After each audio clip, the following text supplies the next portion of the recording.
Alex Eala has arrived at a point that no Filipino tennis player has ever stood at before, and the strange part is that almost nobody watching her matches right now can name exactly what has changed. It is not her forehand, it is not her serve motion. It is not even her ranking, though that number keeps climbing in a way that used to seem impossible for someone from a country with no real tradition of producing top-tier singles players. Something quieter has shifted, something that does not show up on a stat sheet or a scoreboard, and it has been building for months without anyone putting a name to it. The stages have gotten bigger. The opponents across the net carry heavier reputations. The expectations attached to every match have grown heavier than the matches themselves, and the attention, the sheer volume of eyes now tracking her every result, has multiplied in a way that would disorient even a seasoned veteran, let alone a young woman still building her career one tournament at a time. All of that noise, all of that weight, points toward a single, uncomfortable truth that deserves to be said plainly rather than buried in commentary. The hardest opponent Alex Eala may be facing right now is not standing across the net. That is not a metaphor meant to sound dramatic for its own sake. It is closer to a diagnosis. Tennis players spend their whole careers being taught to solve the person on the other side of the court, to study footwork patterns, serve placement, shot tolerance under pressure. Coaches build entire training blocks around preparing an athlete for a specific opponent's tendencies. But nobody hands a young athlete a training plan for what happens when the opponent is invisible, when it is not a person with a name and a ranking, but an atmosphere, an expectation, a weight that sits on the shoulders before the first ball is even struck. That is where Eala finds herself now, and it is worth slowing down to understand exactly how she got here, because the path matters as much as the destination. For most of her career, Alex Eala operated in a specific and fairly comfortable emotional zone. She was the promising one, the name tennis insiders mentioned, with cautious optimism, the player whose junior success made people curious, but not yet convinced. That version of her career came with a built-in safety net. Nobody expected her to beat established WTA players, so when she occasionally did, it was treated as a bonus, a pleasant surprise rather than an obligation fulfilled. Losses barely registered outside a small circle of dedicated followers because there was no real standard yet against which to measure disappointment. She could swing freely, take risks on big points, and lose without any real cost to her narrative because the narrative itself was still being written in pencil. That period of her career is over now, and it ended not gradually, but through a series of results that forced a recalibration in how the sport views her. Winning a WTA Tour level singles title, becoming the first Filipino to do so, was not just a trophy added to a growing resume. It was a line drawn across her career, separating the athlete who used to chase relevance from the athlete who now lives inside it permanently. Wins over established, dangerous opponents like Naomi Osaka did not happen in a vacuum either. They registered on tour, in locker rooms, in scouting departments, in the minds of players who now know her name without needing an introduction. Climbing into the top 20 of the world rankings is not simply a number on a list. It is an entry pass into a different tier of scrutiny, a different tier of competition, and a different tier of expectation that does not care how recently she arrived there. The old version of Eala's story allowed her to be underestimated, and underestimation, whatever discomfort it carries, is also a form of protection. Nobody circles a date on the calendar, dreading the unknown teenager in the early rounds. Nobody builds elaborate tactical game plans around stopping a player who has not yet proven she needs stopping. That protective anonymity has evaporated. She has moved from chasing the spotlight to living inside it, and living inside a spotlight changes the physics of everything a young athlete does, on the court and off it. The first and most obvious layer of that new reality is national. The Philippines has waited a long time, arguably its entire modern sporting history, for a tennis player capable of competing seriously at the sport's highest level. Eala is now that player, and the emotional investment flowing toward her from an entire country carries a kind of intensity that previous generations of Filipino athletes in this sport simply never had to absorb, because there was no comparable figure to attach that hope to. Every major match she plays now is treated not as an isolated athletic contest, but as a moment loaded with collective meaning. When she wins, it becomes something closer to a national celebration, discussed across group chats and social feeds and morning news segments, treated as proof that a small tennis-playing nation can still produce someone capable of standing among the sport's elite. When she loses, the opposite happens with equal intensity. The loss gets replayed, dissected, argued over, and in some corners, used as ammunition for doubt, rather than understood as a normal, expected part of competing at the top of any sport. This dynamic did not exist for her in the same way even a couple of years ago. Being framed as the country's singular hope at the highest level of tennis creates a specific and unusual kind of pressure, different from the pressure faced by athletes representing countries with a deep bench of comparable talent. When a nation has 10 world-class contenders in a sport, the emotional weight distributes itself across all of them. A single loss does not feel like a referendum on the entire country's capability.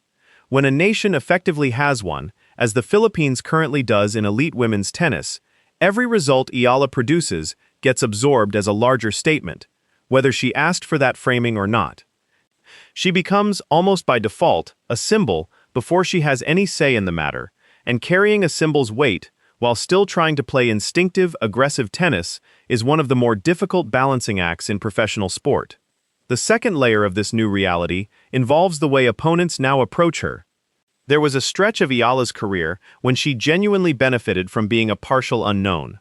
Players preparing to face her had limited footage, limited data, and limited first-hand experience of what she actually did under pressure.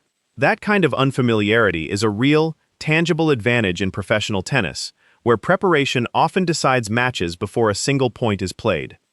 That advantage is gone now, and it is not coming back. Opponents walking onto the court against Alex Eala today do so armed with match footage, detailed scouting reports, shared notes from players who have already faced her, and in some cases, direct personal experience of exactly what she likes to do on important points. They know her patterns, her preferred rally shapes, the way she likes to construct points from the back of the court, and increasingly, they know where the cracks are likely to appear when a match gets tight. This shift matters enormously, because it removes the surprise factor that so often decides matches between a rising player and an established one. Early in a young player's career, opponents sometimes lose simply because they underestimate what they are facing. They play a match without full respect for the danger sitting across the net, and by the time they recalibrate, the damage is already done. That will not happen to Eala again, not against players who take their preparation seriously, which at the WTA level is essentially everyone worth worrying about. The challenge in front of her now is not proving she belongs among elite competition, a question her ranking and results have already answered convincingly. The challenge is proving she can keep winning after the tennis world has fully figured her out, after every meaningful opponent walks in with a plan specifically built to neutralize what has made her successful. That is a fundamentally different and considerably harder task than anything she has faced before, and it will require continuous evolution rather than a single breakthrough performance. Underneath both of those pressures, national and tactical, sits something more psychological and arguably more dangerous than either one on its own: expectation itself. There is a particular kind of freedom that comes with being an underdog, a freedom that Eala is gradually losing whether she wants to or not. When nobody expects a player to win, that player can compete with a looseness that top-ranked, heavily favored opponents rarely get to feel. Big points carry less weight because there is little to lose. A missed opportunity simply confirms what everyone already assumed, and an unexpected win feels like pure upside. That mental freedom often produces some of the best tennis a rising player will ever show, precisely because fear of failure barely enters the equation. That freedom shrinks the moment expectation arrives, and expectation has clearly arrived for Alex Eala. People now expect her to win matches she once would have been praised simply for competing in. That shift changes decision-making in subtle but significant ways. It changes how a player reacts after dropping the first set, because now a lost set is not just a tactical setback, but potential evidence for critics circling online, waiting to declare that the hype was overblown. It changes how every big point feels, because a missed opportunity at 30-all in a crucial game no longer registers as a minor moment inside a low-stakes match. It registers as a potential turning point in a story an entire country is emotionally invested in. That kind of pressure, applied consistently across dozens of matches over a long season, can quietly erode the natural aggression and risk-taking that made a player dangerous in the first place. Players under this kind of weight sometimes start playing not to lose, rather than playing to win, tightening up on shots they used to hit freely, second-guessing patterns that once came instinctively. The question that will define much of Eala's next stretch of matches is whether she can remain aggressive, whether she can keep playing with conviction on the biggest points, without becoming overwhelmed by what those points now represent to everyone watching. Layered on top of the national and psychological pressure is a third force that operates on an entirely different scale: the growing international attention now attached to her name. Success at this level does not arrive quietly. It arrives with more interviews requested by more outlets, more headlines generated after every significant result, more social media discussion breaking down her matches point by point, and more commercial interest from brands and agencies paying close attention to an athlete whose story now travels well beyond tennis-specific audiences. Every one of these developments is, on its own, a sign of legitimate progress, evidence that her career has genuinely crossed into a new tier of relevance. But collectively, they create a kind of ambient noise that becomes harder to escape the more successful she becomes. Fame in professional sport is a double-edged asset. It opens doors, creates opportunities, and validates years of sacrifice. But it also makes it progressively harder for an athlete to simply disappear into the anonymity of a tournament and focus on nothing but the match in front of her. Established veterans learn, often through hard experience, how to compartmentalize this attention, how to treat a press conference as separate from a practice session, how to let commercial obligations exist in one part of their schedule without bleeding into their on-court mindset. That skill is not innate. It is built over years, often through painful lessons about what happens when outside noise is allowed to seep into competitive focus. Eala is being asked to develop that same skill in real time, under a far more compressed timeline than most players ever face, simply because her rise has been so rapid and so visible. All of this converges into what may be the single most important test of her career going forward, one that has nothing to do with any individual match and everything to do with sustainability. A single breakthrough, however impressive, does not establish a career on its own. Tennis history is full of players who produced one extraordinary run and then struggled to replicate it once the element of surprise disappeared and the weight of expectation set in. The real test facing Eala now is consistency, and consistency in professional tennis is brutally comprehensive. Can she perform not just against the specific style of opponent she happened to face during her breakthrough moments, but against the full spectrum of playing styles the tour throws at her, from aggressive first-strike hitters to patient counterpunchers to players who specifically neutralize her known strengths? Can she recover physically and mentally after grueling three-set battles, back up strong performances with strong performances rather than emotional letdowns?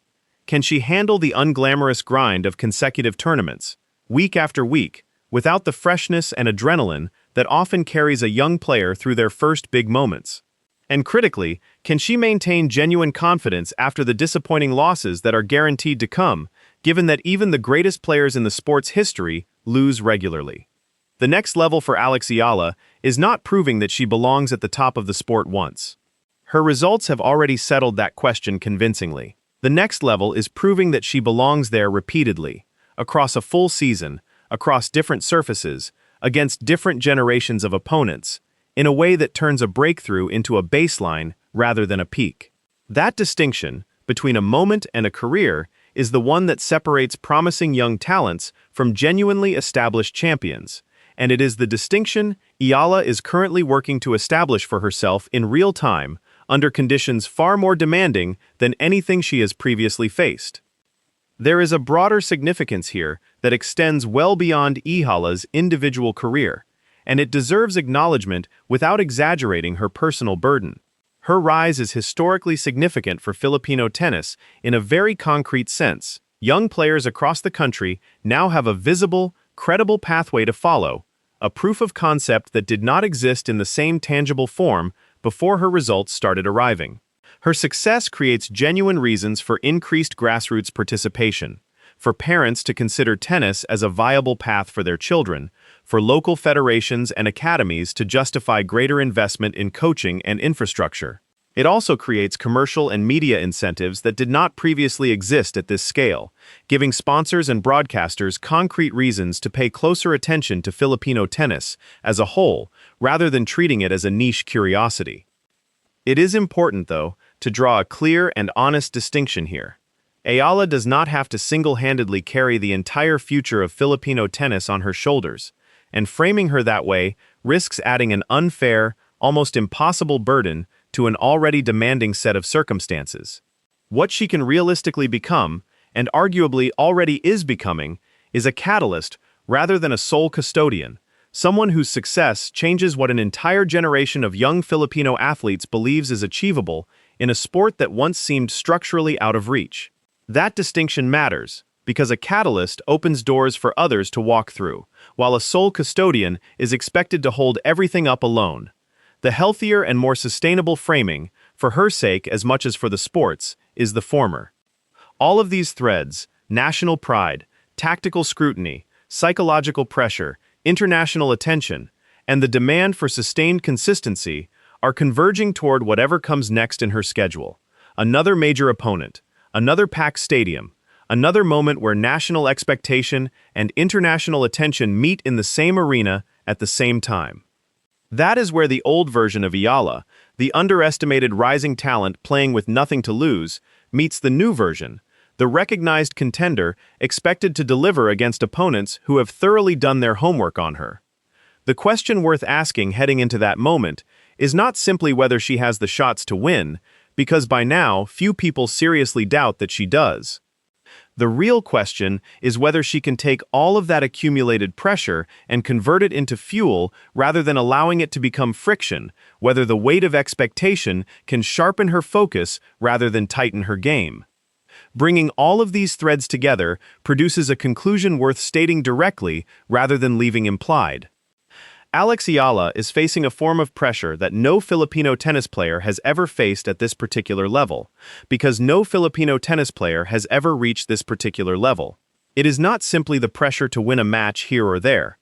It is the pressure to sustain success across an entire career trajectory, the pressure to represent something larger than herself every time she steps onto a court, the pressure to keep growing as an athlete even as opponents work harder to stop her growth, and the pressure to become, consistently, rather than occasionally, the player that an entire country has now convinced itself she can be. History tends to move this way in sport, quietly for a long time and then suddenly all at once, and it almost never announces itself with the fanfare people imagine in hindsight. Nobody stood at courtside the first time Eala won a professional match and declared that Philippine tennis had just changed forever. The shift happened in smaller increments, a junior title here, a qualifying run there, a win over a bigger name that made people pause for a moment longer than usual, until one day, the accumulation of those moments became impossible to describe as anything other than a genuine breakthrough. That is how history usually works. It rarely arrives as a single cinematic event. It arrives as a pattern that only becomes visible once enough time has passed to see the shape of it, and by the time everyone agrees something significant has happened, the athlete at the center of it is already being asked to answer for what comes next. That is the strange position Eala now occupies. She has become the first from her country to reach this level in women's tennis, and being first carries a very particular kind of isolation that people who have not lived through it tend to underestimate. When an athlete follows in the footsteps of predecessors, there is a kind of inherited wisdom available to them, even if it is imperfect.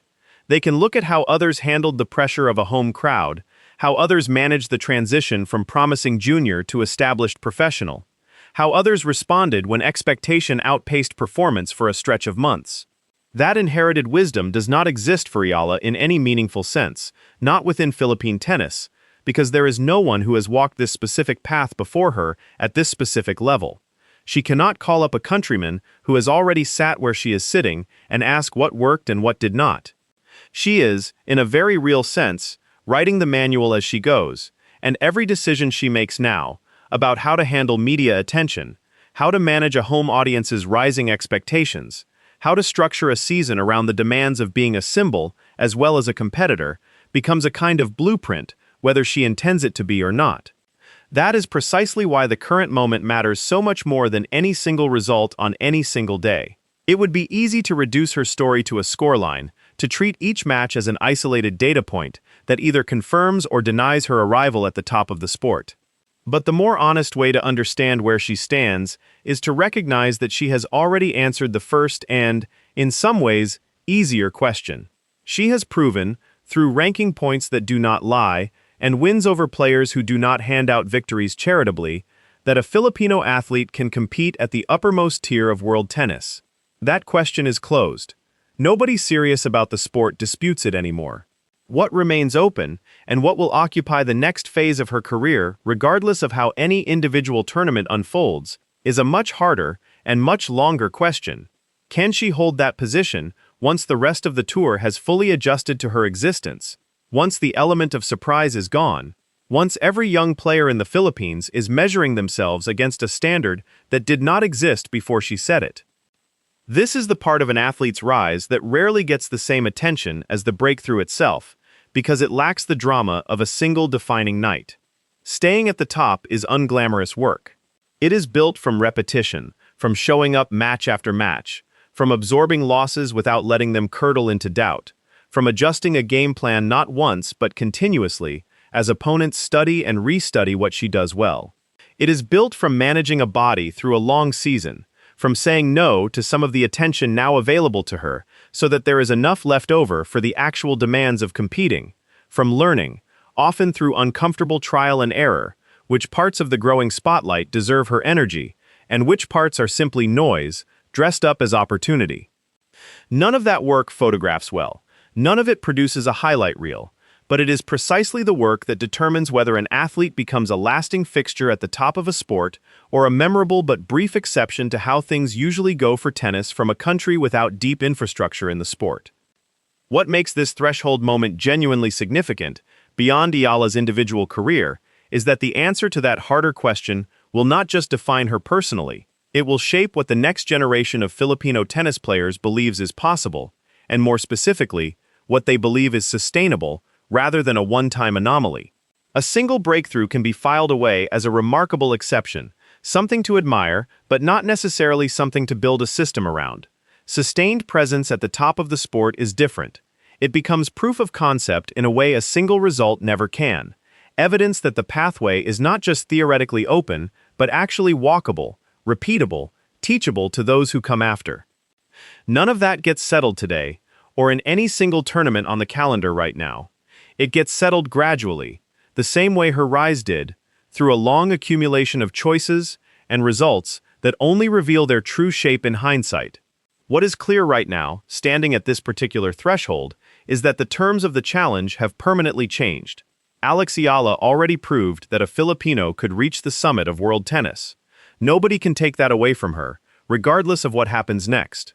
What she is fighting for now, in every match, every season, every difficult stretch still ahead, is something quieter, but arguably more consequential, proving that reaching the top was not the end of the story, but simply the moment the real test began.